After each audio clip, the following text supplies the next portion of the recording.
Hi friends, ഇന്ന് നമ്മളെ കാടലിലുള്ള പച്ച തക്കാളി വെച്ചിട്ട് ഒരു അച്ചാർ റെസിപ്പി ഞാൻ നിങ്ങൾക്ക് പരിചയപ്പെടുത്തി തരാവേ. ഇവിടെ നന്നായിട്ട് മങ്കിയുടെ ശല്യം ഉള്ളതുകൊണ്ട് നമുക്കിത് പഴുത്തിട്ട് കിട്ടൂല. അങ്ങനെ ഒരു പ്രാവശ്യം ഞാൻ ഇതിനോട് അച്ചാറിട്ട് നോക്കിയിട്ടുണ്ടായിരുന്നേ. അപ്പോൾ അടിപൊളിയായിട്ട് കിട്ടി. അതൊന്ന് പരിചയപ്പെടുത്തി തരാവേ. അതിന് വേണ്ടിയിട്ട് തക്കാളി എടുത്തിട്ട് അതിന് നമുക്ക് ഇഷ്ടമുള്ള രീതിയിൽ ചെറുതായിട്ട് കട്ട് ചെയ്തെടുക്കുക. ഇതിലോട്ട് മസാലയ്ക്ക് ആവശ്യമായിട്ടുള്ള 1 ടേബിൾ സ്പൂൺ ഉലുവയും 1 ടേബിൾ സ്പൂൺ കടുകും ഒരു 5-6 ഇല്ലി വെളുത്തുള്ളിയും കുറച്ച് ചെറിയൊരു കഷ്ണം ഇഞ്ചിയും കൂടിയിട്ട് നന്നായിട്ട് ഗ്രൈൻഡ് ചെയ്തെടുക്കുക. എന്നതിന് ശേഷം അതിലോട്ട് 1/2 ടേബിൾ സ്പൂൺ മഞ്ഞൾപ്പൊടിയും 1 ടേബിൾ സ്പൂൺ മുളക് പൊടി ഇട്ടിട്ട് നന്നായിട്ട് എല്ലാം ഒന്ന് മിക്സ് ആവുന്ന രീതിയിൽ നന്നായിട്ട് ഗ്രൈൻഡ് ചെയ്തെടുക്കണേ.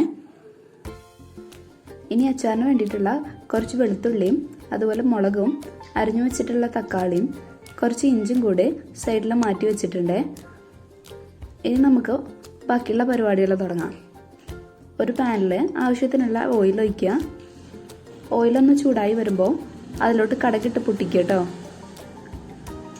കടുകൊന്ന് പൊട്ടിയെന്ന് കാണുമ്പോൾ അതിലോട്ട് 1 ടേബിൾ സ്പൂൺ ഉലുവയും കുറച്ച് വെളുത്തുള്ളി കൂടി ഇട്ട് കൊടുത്തിട്ട് ഒന്ന് നന്നായിട്ട് വഴറ്റിയെടുക്കുക.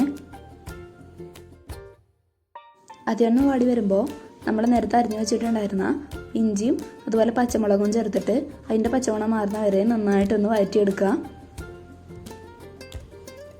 അതിൻ്റെ പച്ചമണം മാറിയെന്ന് തോന്നുമ്പോൾ നമ്മൾ നേരത്തെ അരിഞ്ഞു വെച്ചിട്ടുണ്ടായിരുന്ന തക്കാളി ഇല്ലേ, അതും കൂടി ഇട്ടിട്ട് നന്നായിട്ടൊന്ന് വാട്ടിയെടുക്കുക. അടി പിടിക്കാണ്ട് നോക്കണം. നന്നായിട്ട് ഇടയ്ക്കിടയ്ക്ക് ഇളക്കി കൊടുത്തിട്ട് നന്നായിട്ടൊന്ന് വഴറ്റിയെടുത്തതിന് ശേഷം നമുക്ക് അതിലോട്ടുള്ള മസാലയ്ക്ക് നോക്കാം.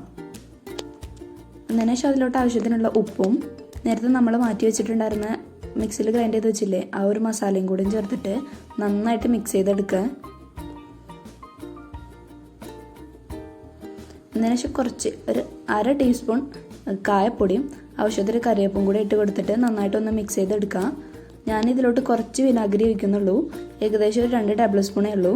അതിനുശേഷം അതും കൂടി കൂട്ടിയിട്ട് നന്നായിട്ട് മിക്സ് ചെയ്തെടുക്കുക. ഉപ്പും കാര്യങ്ങളൊക്കെ കറക്റ്റാണെന്ന് നോക്കുക. അപ്പോൾ ഇത്രയേ ഉള്ളൂ ഇന്നത്തെ വീഡിയോ എല്ലാവർക്കും ഇഷ്ടപ്പെടുന്നതായിരിക്കുന്നു. ഒന്ന് ട്രൈ ചെയ്ത് നോക്കണം കേട്ടോ. ഓക്കെ, ശരി, ബൈ.